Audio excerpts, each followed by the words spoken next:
Happy morning children. Today class exercise 1.3 problem number 1. Suppose that 120 students are studying in 4 sections of 11th standard in a school. Let A denote the set of students and B denote the set of the sections. Define a relation from A to B as X related to Y if the students X belongs to the section Y. Is this relation a function? First question. Function இல்லைன்னு கேட்குறாங்க. What can you say about the inverse relation? இது இன்வர்ஸாக சொன்னால் எப்படி இருக்கும்? Explain your answer. First நான் என்ன எடுத்துக்கிறேன்னா set of 120 students சொல்கிறாங்களே அது A set. Number of sections set of sections அது வந்து பி. ஸோ 1லேருந்து 120 வரைக்கும் ஒரு ஸ்டூடெண்ட்ஸ்க்கு ரோல் நம்பர் கொடுத்துட்றேன். செக்ஷன் வந்து ஏபிசிடி செக்ஷன் 11th ஸ்டாண்டர்டில் A B C D section. X R Y student X belong to the section Y. Relation எப்படின்னா இந்த ஸ்டூடெண்ட் எந்த செக்ஷனில் இருக்கான் அப்படின்றது ரிலேஷன். கண்டிப்பாக ஒவ்வொரு ஸ்டூடெண்ட்டும் ஒரு செக்ஷனில் கண்டிப்பாக இருப்பாங்க. இந்த 120 நான் ஈவனாக வந்து பிரித்தேன்னா 30 ஸ்டூடெண்ட்ஸ் ஒரு செக்ஷனில், அடுத்து 30 வந்து இன்னொரு செக்ஷனில், அதே மாதிரி 4 செக்ஷன்ஸ்க்கும் 30 பிரியும். சரிங்களா? இப்போ இது ஃபங்க்ஷனாக இல்லைன்னு கேட்டால் என்னை பொறுத்த வரைக்கும் இது ஃபங்க்ஷன். ஆமாம், எக்ஸாக்ட்லி இது ஃபங்க்ஷன் தான். Yes, this relation is a function. Every student will belong to any one section. இது ஏதாவது ஒரு ரீசன், ஃபஸ்ட் ரீசன்.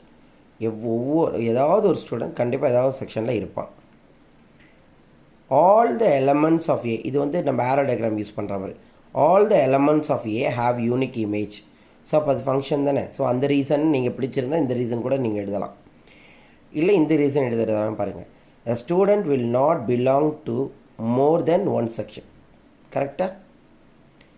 இந்த ஸ்டூடெண்ட் நம்பர் 1க்கு அவன் ஏ செக்ஷன் அண்ட் பி செக்ஷனில் இருக்க முடியுமா? முடியாது. ஸோ அதனால் ஒன் ஸ்டூடெண்ட் ஒரு செக்ஷனில் தான் இருக்க முடியாது, தான் நான் முதல்ல சொன்னேன். ஸோ அதனால் அப்படி சொல்லும் போது இது வந்து ஃபங்க்ஷனாக தான் இருக்க வாய்ப்பு இருக்குது.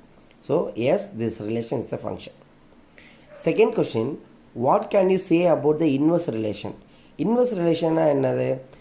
ஒய் ஆர் எக்ஸ்னு வந்திருக்கும். ஒய் இன்வெர்ஸ்னு அர்த்தம் இப்படி சொல்கிறேன். ஸோ ஒரு செக்ஷனில் இருக்க ஸ்டூடெண்ட்ஸை கம்பேர் பண்ணுறது. ஆல் எலமெண்ட்ஸ் ஆஃப் பி, இப்போ இது தானே டொமைனாக இருக்கும். ஒரு இன்வெர்ஸில் இதுதான் டொமைன், இதுதான் range. So all the elements of B have pre image in A. So அதனால் இது ஆன் டு ஃபங்க்ஷன். ஓகே, கண்டிப்பாக இது வந்து என்ன இருக்கும்? ஆன் டு ஃபங்க்ஷனாக இருக்கும் இதை பொறுத்த வரைக்கும். இப்போ இதில் இது வந்து டொமைன், இது கோடொமைன்னா கோடொமைன் ஈக்குவல் டு ரேஞ்ச் அப்படின்னு சொல்லும்போது இது ஆன் டு ஃபங்க்ஷன். ஸோ இந்த ஆன் டு ஃபங்க்ஷனாக இருக்கும்போது இன்வெர்ஸ் ரிலேஷன்ஷிப் என்ன இருக்காதுன்னா ஃபங்க்ஷனாக இருக்க வாய்ப்பில்லை. Inverse relation is not a function. ஏன் அப்படின்னு பாருங்கள். இங்கே இது டொமைனாக இருந்தால் ஒரு டொமைனுக்கு 30 ரேஞ்ச் இருக்குமா? இருக்காது. அதே மாதிரி இப்போது ஒரு செக்ஷன் அப்படின்னு சொல்கிறோம், சரிங்களா? ஏ செக்ஷன் அப்படின்னு சொல்கிறோன்னா இதில் ஏ செக்ஷனில் இத்தனை பேர் படிக்கிறான்றது ரிலேஷன். பட் ஆனால் அது ஃபங்க்ஷனாக இருக்க வாய்ப்பில்லை. ஸோ ஒரு நம்பர்லேருந்து இவ்வளோ ஏரோ மார்க் வந்து அங்கே போகக்கூடாது. ஸோ அது வந்து not a function. Okay children, அது மாதிரி எழுதணும். A section will have more than one student, அது ஒரு ரீசனாக சொல்லலாம். இல்லைனா all elements of A have not unique image in B, இதை சொல்லலாம். வேறு ஏன்னா இங்கே என்னதுன்னா நான் மாற்றிக்கிறேன் இல்லையா, செட் ஆஃப் செக்ஷன். பினா set of students. Okay children, இப்போ செகண்ட் ப்ராப்ளம் பாருங்கள். Write the values of F at -4ல் என்ன, 1ல் என்ன, -2ல் என்ன, 7ல் என்ன, 0ல் என்னன்னு கேட்டிருக்காங்க. So f of x function கொடுத்துட்டாங்க. இது நம்ம 10th போட்ட மாதிரி தான், கொஞ்சம் அட்வான்ஸாக கொஞ்சம் நிறைய ஃபங்க்ஷன் கொடுத்துருக்காங்க. அங்கே ஒரு 3 ஃபங்க்ஷன்ஸ் கொடுப்பாங்க, இங்கே மோர் தென் 3 இருக்குது பாருங்கள். இந்த அதர்வைஸ்லாம் இங்கே தான் இருக்குது, அங்கெல்லாம் இருக்காது 10th. ஸோ இந்த மாதிரி என்னென்னு பாருங்கள். இப்போ முதல்ல நம்ம பண்ண வேண்டியது என்னென்னா இந்த -4 எங்கே வரும்? அதுக்கு முன்னாடி இதெல்லாம் இந்த ஃபங்க்ஷனுக்கு என்னென்ன நம்பர்ஸ்லாம் பாசிபிள், ஸோ இந்த நம்பருக்கு என்னென்ன நம்பர்லாம் பாசிபிள், இந்த ஃபங்க்ஷனுக்கு என்னென்ன நம்பர்லாம் பாசிபிள். ஸோ ஒவ்வொரு ஃபங்க்ஷனுக்கும் எதெல்லாம் பாசிபிலிட்டின்னு முதல்ல எழுதிக்கிறேன் பாருங்கள். மைனஸ் வேல்யூ, அதாவது -3 வரைக்கும் இங்கே வந்து நம்ம வந்து பாசிபிளாக எழுதலாம். அதாவது -∞ -4 -3 வரைக்கும் இங்கே எழுதலாம். ஓகேங்களா? -2 இங்கே வராது. அதே மாதிரி -3 -2 கேப் எதுவுமே இல்லை இல்லையா? ஸோ ஃப்ராக்ஷன் டெசிமலில் தான் வரும். ஸோ அந்த மாதிரி இங்கே எதுவுமே கேட்கல, அதனால் நெல். -2லேருந்து 1 வரைக்கும் -2, சரிங்களா? அதை விட பெரிய நம்பர் என்ன? -1. ஸோ 1க்கு பிஃபோராக வரைக்கும் 0 தான் இருக்குது. ஸோ இங்கே ஈக்குவல் சிம்பிள் இல்லாதனால 1 போடக்கூடாது. நெக்ஸ்ட்டு பாருங்கள் 1லேருந்து 6 வரைக்கும், ஏன்னா பில்லோ லெஸ் தென் 6 வரைக்கும் தான். ஸோ 1லேருந்து 6 வரைக்கும். அதர்வைஸ்னும் போது எதுக்கு 7 போட்டிருக்கேன்னா இங்கே 7 கேட்டிருக்காங்க. அப்போ 7 வந்து அதர்வைஸில் வந்துடும். இப்போ பாருங்கள் -4 வந்து ஃபஸ்ட் ஃபங்க்ஷன்,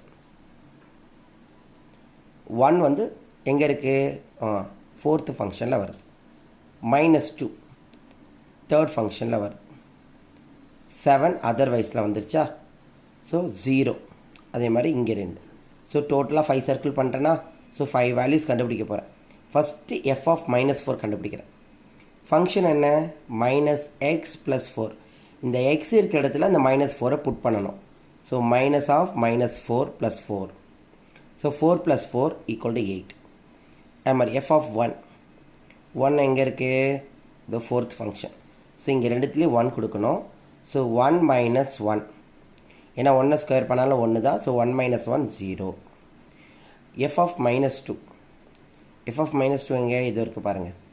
-2 கொடுத்தோன்னா -2 ஹோல் ஸ்கொயர் என்ன வரும்? +4. ஓகே. அதே மாதிரி இங்கே -2 கொடுத்தா என்ன வரும்? -of plus. So -of plus. So 4 + 2 6. அதர்வைஸ்ன்னு சொல்லும் போது அவங்களே ஆன்சர் கொடுத்துட்டாங்க. ஆன்சர் 0 தான். So f of 7 = 0. அதுக்கப்புறம் என்ன கண்டுபிடிக்க சொல்கிறாங்க? லாஸ்ட்டில் 0 எங்கே இருக்குது? இங்கே தான் இருக்குது. 0 - 0 0 தான். ஸோ 5 வேல்யூஸாக நம்ம ஃபைண்ட் அவுட் பண்ணியாச்சு. 5 மார்க்கில் கூட கேட்க வாய்ப்பு இருக்குமா? ஸோ இந்த சம்முக்கும் நான் ஆன்சர் போட்டிருக்கேன், நீங்கள் ட்ரை பண்ணுங்கள், சரிங்களா? ஒன்றும் இல்லை, அதே மாதிரி தான். ஃபஸ்ட்டு என்னென்ன பாசிபிலிட்டி எதுவோ எழுதிக்கோங்க. இல்லை டேரெக்டாக என்னால் எழுத முடியும் சார் அப்படின்னா எழுத முடியும். இது பாருங்கள், இதில் ஒன்லி நெகட்டிவ் வேல்யூஸ். அப்போது -3 -1ல் இதில் வந்துடும். இங்கே 3லேருந்து மோர் தென் 3 எல்லாமே இங்கே தான். ஸோ மோர் தென் 3 என்ன இருக்குது? 5 இருக்குது. அவ்வளோதான். 0 and 2 பிட்வீன் தான். ஏன்னா இந்த ஓப்பன் ப்ராக்கெட்டை பொறுத்த வரைக்கும் என்னென்னா 0, 2 இருக்குன்னா 0வும் எடுக்கக்கூடாது, 2வும் எடுக்கக்கூடாது. பிட்வீன் வேல்யூஸ் தான் எடுக்கணும். Excluded 0 and 2. 0வும் 2வும் எக்ஸ்க்ளூட் பண்ணிவிட்டு பிட்வீனில் இருக்கிறத எடுக்கணும். அப்போ அந்த மாதிரி எதுவுமே கேட்கல. அதர்வைஸில் என்ன வந்துடும்? அப்போ 0வும் 2வும் எங்கேயுமே மிங்கிள் ஆகலை பாருங்கள். இங்கே கூட என்ன பண்ண -∞ 0. இதில் கூட ஓப்பன் ப்ராக்கெட், இது பேர் ஓப்பன் ப்ராக்கெட்னு சொல்லுவாங்க. இப்படி போட்டால் க்ளோஸ் ப்ராக்கெட்னு வாங்க. அந்த வேல்யூ இன்க்ளூட் பண்ணணும், ஈக்குவல் டு கொடுத்த மாதிரி. ஓப்பன் ப்ராக்கெட்னா எப்படின்னா இந்த மாதிரி, ஓகேவா? ஸோ அந்த வேல்யூ இன்க்ளூட் பண்ணக்கூடாது. ஸோ அப்போ 0வும் இதில் இல்லை, 2வும் இதில் இல்லை. அப்போ அதர்வைஸில் தான் அந்த வேல்யூ போடணும். ஸோ அதர்வைஸ்க்கு இங்கே ஃபங்க்ஷன் கொடுத்துருக்காங்க, சரிங்களா? நம்ம புட் பண்ணால் நம்மளுக்கு என்ன ஆன்சர் வரும்னு தெரியும். ஸோ -3 ஒழுங்காக புட் பண்ணுங்கள். ஸ்கொயர் பண்ணும்போது ப்ளஸ் ஆகிடும். நெகட்டிவ் பாசிட்டிவ் எதுவாக இருந்தாலும் ஸ்கொயர் பண்ணும்போது ப்ளஸ் ஆகிடும். அதே மாதிரி இங்கே -3 கொடுக்கும்போது -3 தான் இருக்கும், +3 இருக்காது. ஸோ அதெல்லாம் கொஞ்சம் கவனமாக கொடுங்க. இங்கே 5 தான் இருக்குது. ஸோ 5² + 15 -2. ஸோ 25 + 15 -2 38 பாருங்கள். 40 -2 என்ன வரும்? 38 தான் வரும். ஸோ அந்த மாதிரி ஒவ்வொன்றா பொறுமையாக புட் பண்ணி பாருங்கள். இந்த சமயம் ட்ரை பண்ணிட்டு இது நீங்களாக ஒர்க் அவுட் பண்ணுற மாதிரி பார்த்துட்டு இந்த ஆன்சரை வெரிஃபை பண்ணிக்கோங்க. ஓகேவா சில்ட்ரன்? இப்போ நம்ம 4th ப்ராப்ளம் பார்க்கலாமா? 1.3ல் 4th ப்ராப்ளம் ஒன்றுமே இல்லை, 10th போட்டதே தான். அங்கே ஃபங்க்ஷன் கொடுத்துட்டாங்க, செட் ஏவும் கொடுத்துட்டாங்க, ஃபங்க்ஷன் A to A. ஃபங்க்ஷனாக இல்லையான்னு கேட்குறாங்க. நான் என்ன பண்ணுறேன், ஃபஸ்ட்டு எடுத்தோடனே ஆரோ மார்க் போடுறேன். ஆரோ டயக்ராம் நம்மளுக்கு ஈஸி இல்லையா? அந்த ஆரோ டயக்ராமை போட்டுட்டு என்ன போடணும்? டொமைனும் அங்கே ஏ தான், கோ டொமைனும் அங்கே ஏ தான். So ABC. எப்படி ஆரோ மார்க் போடுறேன்? அங்கே இருக்க ஃபங்க்ஷனை வச்சு ஆரோ மார்க் போடுறேன். ஏக்கு சி, ஸோ ஏக்கு முதல்ல சி ஒரு ஆரோ மார்க். பிக்கு சி, ஸோ பிக்கு அகெயின் ஒரு சி ஆரோ மார்க். சிக்கு வந்து என்னது? பின்னு ஒரு ஆரோ மார்க் பண்ணுறேன். ஸோ பண்ணிட்டா எனக்கு அவங்க என்ன கொஷின் கேட்குறாங்க? If it is a function check for 1 to 1 and on to function. 1 to 1 on to 1 கேட்குறாங்க. முதல்ல என்ன கேட்குறாங்க? The following relations R functions R not state weather. அதை முதல்ல சொல்லிவிட்டு ஃபங்க்ஷனாக இருந்தால் செக் பண்ணுங்கள், அது 1 1 இல்லை on 2 if it is not a function state. அதுக்கும் ஏன் அது ஃபங்க்ஷனாக இல்லைன்னா ஏன் இல்லைன்னு அதுவும் சொல்லணும். இப்போ இது ஃபங்க்ஷனாக இல்லையான்னு பாருங்கள். முதல்ல எல்லாத்துலேருந்தும் ஒரு ஆரோ மார்க் போயிருக்கு இல்லையா? ஸோ இங்கேருந்து ஒரு ஆரோ மார்க் போயிருந்தாவே அது ஃபங்க்ஷன் தான். From an arrow diagram for the given relation F is a function. Reason என்னென்னா every elements A B in have same image in ஏன்னு கொடுத்துருக்கேன். ஸோ முதல்ல இந்த ரீசன் என்னன்னு சொல்ல தேவையில்லை, ஏன்னா நாட்டுக்கு தான் ரீசன் கேட்டிருக்காங்க. ஃபங்க்ஷன் ஃப்ரம் ஆரோ டயக்ராமை பார்த்தோன்னே அது ஃபங்க்ஷன் தெரிஞ்சிருச்சு. 1 to 1க்கு தான் நான் ரீசன் எழுதியிருக்கேன். 1 to 1 என்னது, இப்போ ஏக்கும் பிக்கும் சேம் இமேஜ் இருக்கக்கூடாது இல்லை, இங்கே இருக்குது பாருங்கள், அப்போது அது 1 to 1 கிடையாது. அதே மாதிரி கோடொமைன் ஈக்குவல் டு ரேஞ்சாக இருந்தால் தான் அது ஆன் டு. இங்கே கோடொமைன்றது என்ன பாருங்கள், ஏபிசி, அப்போ ரேஞ்சுனா வெறும் பிசி மட்டும் தான் ரேஞ்சாக வருது. ஸோ கோடொமைனோ இங்கே ரேஞ்சோ not equal, it is not onto function. So range எழுதுறதுனா கூட எழுதிக்கோங்க இங்கே, நோ ப்ராப்ளம்.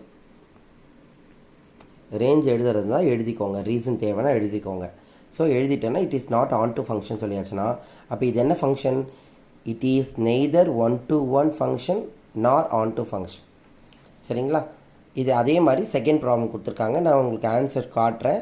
ஆனால் நீங்கள் இதே மாதிரி பார்த்துட்டு எனக்கு நீங்கள் ஆரோ டயக்ராம் போட்டுட்டு அது ஃபங்க்ஷனாக இல்லையான்னு சொல்லணும். ஃபங்க்ஷன் இல்லைனாலும் ஏன் இல்லைன்னு சொல்லணும். இங்கே பாருங்கள், ஒய்க்கு வந்து ஆரோ மார்க்கே இல்லை, அப்போ அதுக்கு இமேஜே இல்லாமல் இருக்குது. The given relation f is not a function. Reason, element y in x has no image in x. ஓகேவாம்மா? புரிஞ்சுதா? இந்த எக்ஸ் எல்லாம் ஸ்மால் எக்ஸில் போட்டுறாதீங்க, இதெல்லாம் வந்து நேம் ஆஃப் த செட் மாதிரி. ஸோ கேபிட்டல் எக்ஸ், சரிங்களா? உள்ளே இருக்கிறதா ஸ்மால் எக்ஸ் ஒய் இசட். அதே மாதிரி இங்கே நான் வந்து எக்ஸ் தான் போட்டிருக்கேன், ஒய் கிடையாது. ஓகேங்களா? தேங்க்யூ சொல்கிறேன்.